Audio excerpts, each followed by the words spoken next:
desperate call comes in from a secluded area in Maplewood, Pennsylvania.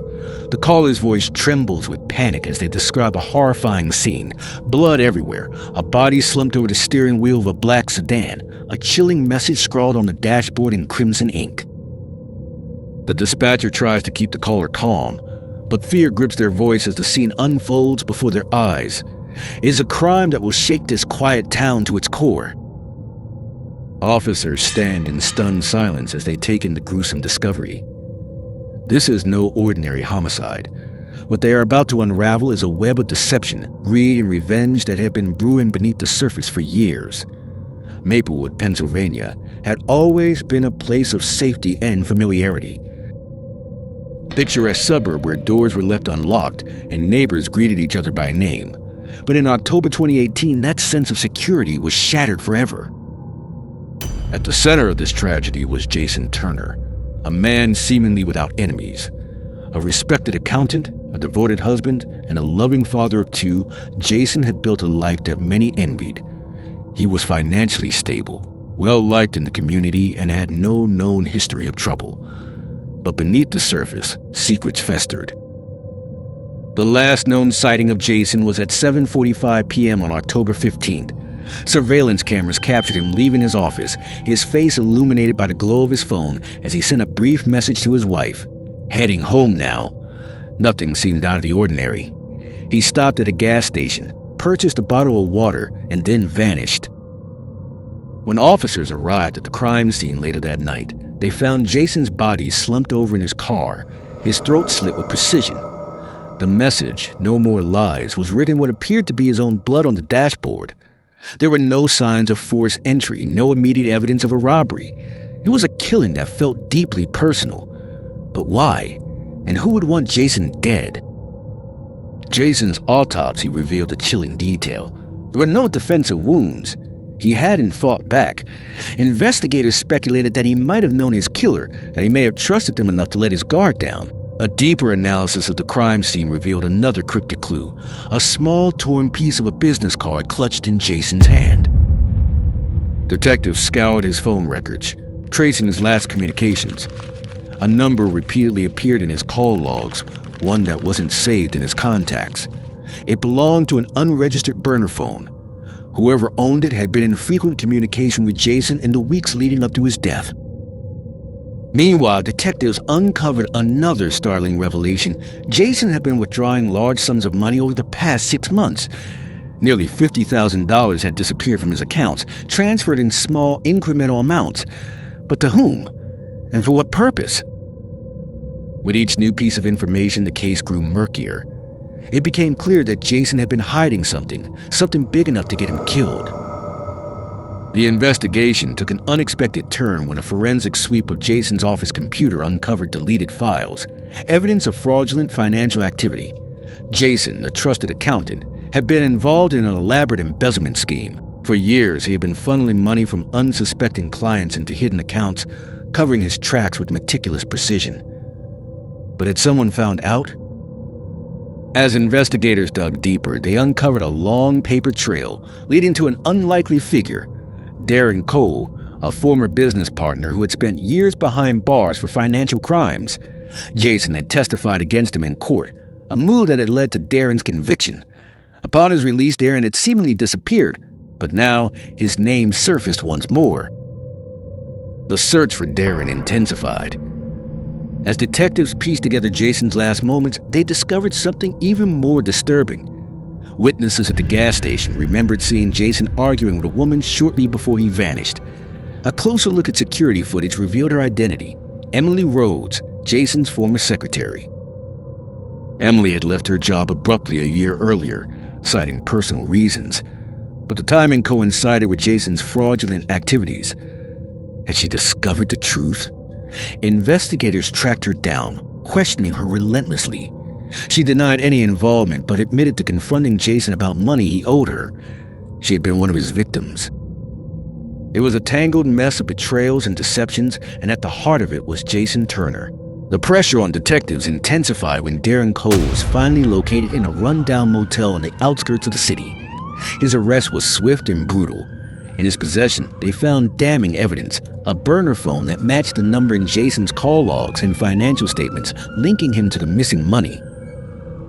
But there was more.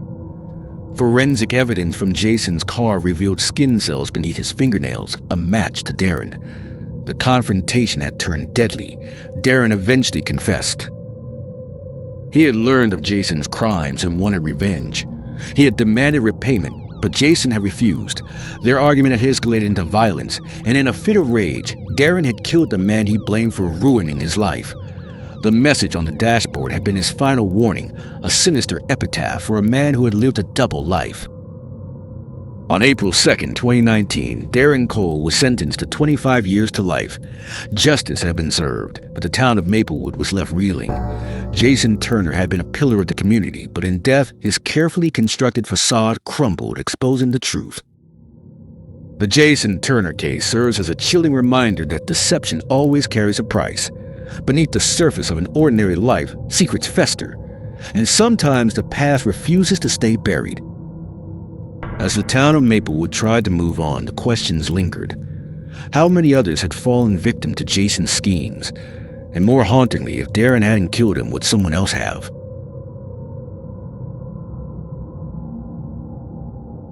A car abandoned on the side of a desolate road. The engine still running. The driver's side door wide open. The air thick with an unnatural silence. Daniel Harper had been driving home on Black Hollow Road when something made him swerve. Hours later, investigators found his vehicle, but Daniel was gone. The only trace of him?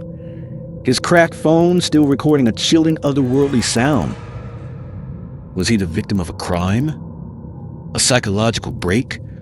Or something that defies all scientific understanding? The terrifying truth may lie in the dark spaces between physics and folklore. For over a century, Black Hollow Road has been a place of unexplained disappearances, electromagnetic anomalies, and eerie phenomena. Travelers report their radios crackling with static, GPS systems failing, and in some cases an overwhelming sense of dread, as if they're being watched. Daniel Harper was not a believer in the supernatural. A mechanical engineer by trade, he relied on logic, math, and science to make sense of the world. That's what makes his final hours all the more unsettling. His last known movements were captured at a gas station 30 minutes from his home. Witnesses later recalled something unusual about him that night.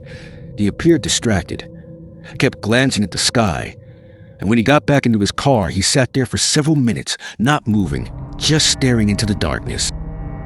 An hour later, his car was found abandoned, but Daniel was nowhere to be seen. Forensic teams examined the scene and found something deeply disturbing. The driver's seatbelt was still buckled. It was as if he had vanished without ever opening the door. More chilling, the road around his car showed no footprints leading away. The soft dirt beside the vehicle was undisturbed. No drag marks, no tire prints suggesting another car had stopped. He was just gone. But the most unsettling clue came from his phone. It had recorded for exactly 4 minutes and 37 seconds after the 911 call disconnected. In the first few seconds, Daniel's breathing, uneven, shallow, like he was trying to stay quiet.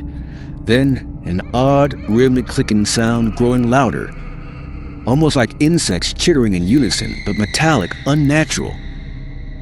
At 2 minutes and 12 seconds, a deep pulsing hum, subsonic frequencies so low they were barely detectable.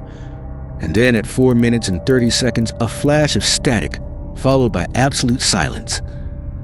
Daniel's phone never recorded again. Some believe the answer lies in the Schumann resonances, a set of low-frequency electromagnetic waves that naturally pulse through the Earth's atmosphere. Infrasound at these frequencies has been known to cause feelings of paranoia, hallucinations, even the sensation of being watched. Could Daniel have encountered an unexplained shift in these frequencies? Did his logical mind break under the weight of something he couldn't understand? Then there's the missing 411 theory, cases where people vanish under bizarre circumstances, often near bodies of water, national parks, or places of electromagnetic disturbance. Many are never found. Some reappear miles away, disoriented, with no memory of how they got there. And then the final, most terrifying hypothesis: did something non-human take him? Detectives found no logical explanation for his disappearance. No known suspects, no ransom demands, no history of mental illness or suicidal tendencies. His car showed no signs of forced entry. And then another discovery. In the area surrounding Black Hollow Road, scientists recorded unusual gravitational fluctuations. A physicist specializing in geospatial anomalies noted that the region experiences intermittent disturbances in Earth's gravitational field. What does this mean? Simply put, if something disrupted local gravity even slightly, a person might feel lighter, disoriented, or in extreme cases could even disappear. But that's just a theory, and Daniel Harper is still missing. To this day, Daniel Harper has not been found. His family refuses to accept that he's simply gone, but every search effort leads to the same conclusion. There is no rational explanation. Stranger still, in the months after his disappearance, his mother received several calls from an untraceable number. Each time there was only silence on the other end. Then, a faint clicking sound. Some claim Black Hollow Road is cursed, that those who see her, a pale figure standing in the road, are marked for something beyond human comprehension.